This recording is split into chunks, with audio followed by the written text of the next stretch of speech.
4 के results declare कर दिए गए हैं। इस वीडियो में दोस्तों मैं आप लोगों को अशोक लेलैंड के Q4 के परफॉर्मेंस का quantitative analysis and qualitative analysis दोनों ही करके बताऊंगा। इसके अलावा अशोक लेलैंड ने फाइनेंशियल ईयर 2019-20 में किस टाइप का परफॉर्म किया ये भी इस वीडियो में मैं आपको बताऊंगा और उसका कंपैरिजन फाइनेंशियल ईयर 2018-19 के नंबर्स के साथ भी हम लोग करेंगे। दोस्तों इसके अलावा जैसे कि मैं बाकी वीडियोस में भी करता हूँ, अशोक लेलैंड की मैनेजमेंट ने कोविड-19 के चैलेंजेस को लेके क्या मार्केट कमेंट्री की एंड अपने फ्यूचर आउटलुक को लेके अशोक लेलैंड के मैनेजमेंट ने क्या क्या बताया, उसके भी जो मेन पॉइंट्स है वो मैं आपको इस वीडियो में बताऊंगा। तो दोस्तों इससे पहले कि मैं इस वीडियो की शुरुआत करूं, अगर अभी तक आप लोगों ने इस चैनल को सब्सक्राइब नहीं किया है तो प्लीज़ इस चैनल को सब्सक्राइब कर ले और बेल आइकन को प्रेस कर ले ताकि स्टॉक मार्केट से रिलेटेड जो भी न्यूज़ मैं इस चैनल पे पोस्ट करता हूँ वो आप तक अपडेटेड फैशन में पहुँचती रहे।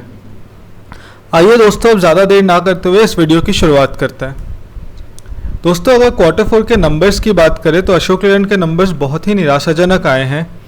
Q4 2019 यानी कि जनवरी टू मार्च के महीने में पिछले साल अशोक लेलैंड ने टोटल इनकम 8,846 करोड़ का पोस्ट किया था, जो कि इस साल अराउंड 57% की डिक्लाइन के साथ 3,838 करोड़ का ही रह गया है।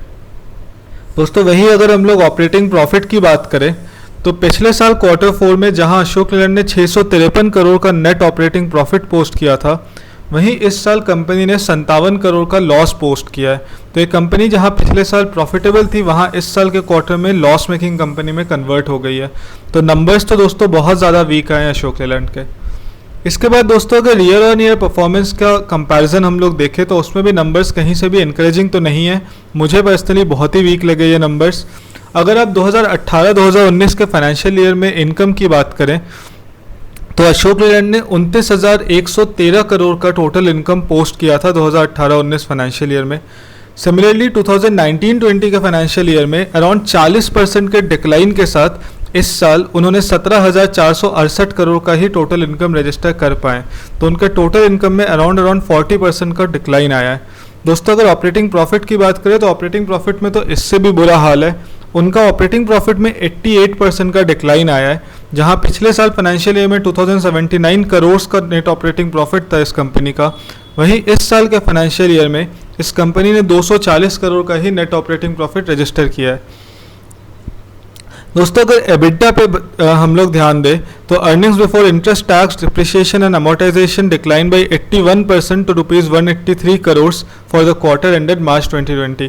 दोस्तों अगर क्वार्टर ऑन क्वार्टर एबिटा की बात करें तो उसमें अराउंड 81% का डिक्लाइन आया है। 183 करोड़ ही रह गई है इनकी एबिटा इस बार क्वार्टर मार्च 2020 में।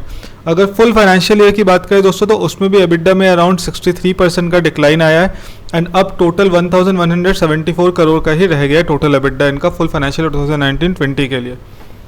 दोस्तों इसके अलावा देख लेते हैं कि कंपनी के और इम्पॉर्टेंट नंबर्स क्या क्या है, उनके मैनेजमेंट ने क्या क्या बताया हमें। तो कंपनी ने एक चीज़ बताई कि उनके इन्वेस्टमेंट्स और कुछ प्रोडक्ट्स थे जिनका जो कि अब वैल्यूएबल नहीं रहे, इसकी वजह से उनको वन टाइम 69 करोड़ का लॉस उठाना पड़ा है। इसके अलावा मिस्टर विपिन सोधी जो कि मैनेजिंग डायरेक्टर है अशोक लेलैंड के, उन्होंने बोला कि this has been a challenging year for the industry which witnessed a significant decline in volumes 42%. Consequently, Ashok Leyland also saw a reduction in volume. Despite the drop in volumes, we have been able to achieve an EBITDA of 6.7% owing to the pan company efforts to drive profitability. तो दोस्तों इन्होंने बोला कि हम सबको पता है पिछले 2-3 सालों से ऑटो इंडस्ट्री में बहुत ज़्यादा स्लो डाउन रहा है। जब से जीएसटी की वजह से 28% टैक्स ब्रैकेट में लग्जरी ऑटो गुड्स आ गए, जो भी समथिंग मेरे हिसाब से 120 सीसी के ऊपर के जितने भी ऑटो गुड्स हैं सब कुछ 28% के टैक्स स्लैब में आता है। तो उसके बाद से ही ऑटो इंडस्ट्री में डिमांड की काफ़ी कमी देखने को मिली है। तो सिमिलरली पिछले साल भी वैसा ही था, डिमांड में बहुत ज़्यादा वॉल्यूम में वीकनेस थी। तो अशोक लेलैंड को भी वो वीकनेस देखने को मिली, बट स्टिल इनका जो प्रॉफिटेबिलिटी ड्राइव करने के इन्होंने कुछ कॉस्ट रिडक्शन टेक्निक्स यूज़ किए थे, जिसकी वजह से ये एबिटा ऑफ 6.7% अचीव कर पाए। इसके अलावा दोस्तों गोपाल महादेवन जी जो कि whole time director and chief financial officer भी हैं अशोक लेलैंड के, उन्होंने बोला कि we continue the productivity and cost reduction programmes that we started earlier in the year. These initiatives have helped us achieve a sizable reduction in costs. We are also focusing on improving cash flows and conserving resources for future growth initiatives. दोस्तों जैसा कि हमने बहुत सारे दूसरी companies के Q4 management commentary में भी देखा कि कंपनीज इस टाइम पे ग्रोथ से ज़्यादा कैश फ्लो वगैरह इंप्रूव करने एंड जो रिजर्व्स है वो ज़्यादा बढ़ाने यानी कि कैश बढ़ाने की तरफ ध्यान दे रहे हैं, क्योंकि अभी वाला जो टाइम है वो बहुत अनसर्टेन टाइम है। इस टाइम को सरवाइव कर पाना मेन फोकस है ज़्यादातर कंपनीज़ का। तो एक बार ये टाइम बीत गया तो उसके बाद वापस ग्रोथ जब आएगी बिजनेसेस में, तब के लिए आप सरवाइव कर जाओ एंड उस टाइम पे ग्रो करो। यही आइडिया अशोक लेलैंड भी अपना रही है according to mister Gopal Mahadevan. तो दोस्तों अशोक लेलैंड का ये एनालिसिस का वीडियो अभी यहीं पे कंप्लीट होता है। अगर आप लोगों को इस चैनल को पसंद आते हैं वीडियोस दोस्तों, तो प्लीज़ इस चैनल को सब्सक्राइब कीजिएगा, इससे मुझे बहुत इंकरेजमेंट मिलती है।